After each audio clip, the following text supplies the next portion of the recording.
विस्थापितों की मांग को लेकर टी शर्ट। देखिए, मेरा मानना है कि आज अगर इस राज्य में सबसे ज़्यादा अगर ज्वलंत कोई मुद्दा है तो विस्थापितों का मुद्दा है। चाहे वो नगड़ी का मुद्दा हो या बड़का गांव का मुद्दा हो या झरिया सिंदरी या फिर बागमारा का मुद्दा हो, सबसे महत्वपूर्ण सबसे ज़रूरी मुद्दा अगर इस राज्य में है तो विस्थापन का मुद्दा है। विस्थापन का मुद्दा आज इस राज्य में ऐसा है जैसे ब्रिटिश इंडिया के टाइम पे शोषण होता था, लाठी के जोर पे ज़मीन लेना। अगर आप ज़मीन नहीं दे रहे हैं तो रात 2 बजे 4 बजे रात अपराधी की तरह आपको घर से उठा कर ले आना, दबाव बनाना, केस मुकदमों में फंसा देना। अब तो प्रेम महतो के घटना को पूरा देश जानता है कि किस प्रकार से एक विस्थापित नौजवान जो अप्रेंटिस करने के बाद ज़मीन के बदले नौकरी की मांग को लेकर धरने पर बैठा था और सीधे कपार पर निशाना लगाकर गोली मारा, अविश्वास से अपने गोली मारा।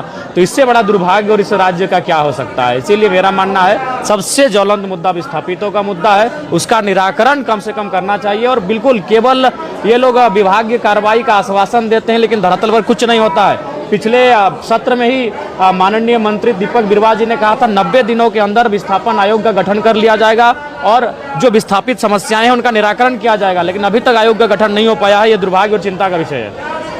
लिए सारे विधायक और सांसद कह रहे कि हमारे क्षेत्र आइए, हमारे क्षेत्र, क्या आप भी मांग करते हैं? बिल्कुल, अगर रांची से अगर वो अन्य जगह पर शिफ्ट करने का विचार करेंगे तो निसंदेह हमारा भी जो डुमरी का इलाका है जिसमें एक उत्तराखंड का क्षेत्र आता है जो बहुत बड़ा इलाका है, जहाँ मतलब आबादी बहुत कम है, तो हमें वो डुमरी से लगभग 26-27 किलोमीटर दूरी पर है और एक बहुत बड़ा स्पेस है। जरूर अगर ऐसा होता है तो मैं भी मांग करूंगा। स्वास्थ्य की चिंता हर एक विधायक को है। मैं रात की घटना बता रहा हूँ, रात को लगभग 2:26 में मुझे कॉल आया तो लगभग 1 घंटा तक हम परेशान रहे उसको बेड दिलाने को लेकर, लेकिन रात को किसी भी पदाधिकारी का किसी भी डॉक्टर का ठीक से फोन नहीं लगा। ज़्यादातर स्विच ऑफ, ज़्यादातर आउट ऑफ एरिया से बाहर, यहाँ तक कि मैंने माननीय मंत्री जी को भी लगाया लेकिन उनकी भी व्यस्तता रही होगी, मोबाइल स्विच ऑफ बताया। उसके लिए हम उनको मैंने आरोप नहीं लगा रहे हैं क्योंकि वो भी एक इंसान है। तो ये तो सच्चाई है कि स्वास्थ्य की विषयों को लेकर हर एक विधायक कहीं ना कहीं चिंतनशील है। झारखंड में स्वास्थ्य सेवा जो है बदतर है, इसलिए क्या विधायक मंत्री बाहर इलाज करने के लिए जाते हैं? बिल्कुल बिल्कुल, झारखंड की स्वास्थ्य की जो व्यवस्था है वो ठीक ठाक नहीं है,